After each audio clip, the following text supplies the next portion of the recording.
Well, that's it for entertainment. Here's Jonathan with sports. Out there, we're on the air. It's hockey night tonight.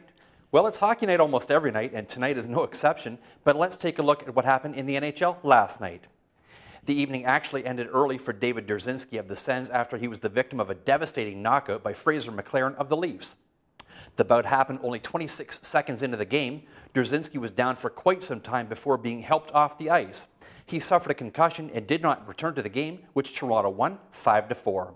Now let's cruise over to Jonathan Jackson with your afternoon sports update.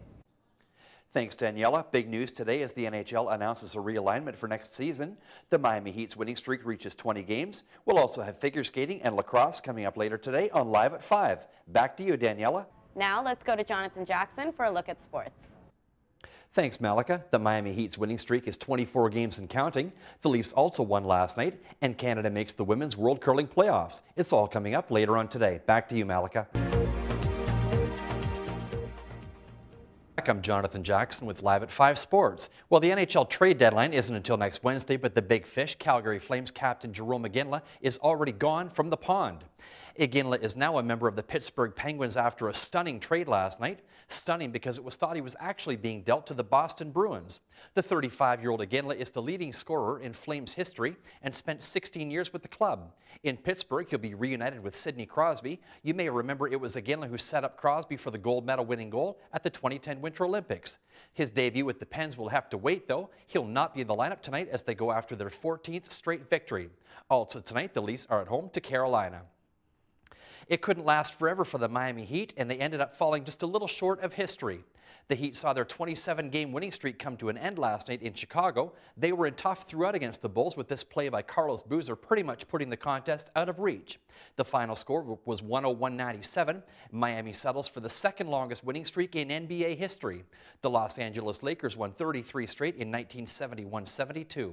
Elsewhere in the NBA last night, the Raptors dropped their fifth in a row, 107-88 to Atlanta. Toronto has won only 3 of its last 15 games.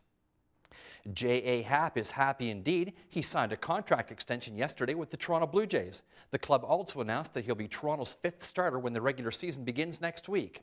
A spot in the starting rotation opened up with the demotion of Ricky Romero on Tuesday, and Happ earned that spot with a strong Grapefruit League showing.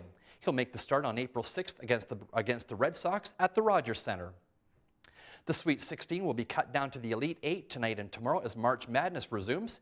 8 teams are in action in the West and East regionals tonight, with 4 more games scheduled for tomorrow in the Midwest and South regions, including this year's Cinderella team, 15th seeded Florida Gulf Coast University.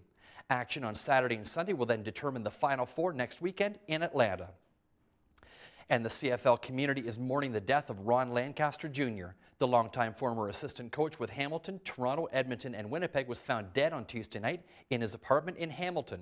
The son of CFL Hall of Famer Ron Lancaster was part of 3 Grey Cup championship teams, including the 1999 Tiger Cats, coached by his late father. Ron Lancaster Jr. was 50 years old.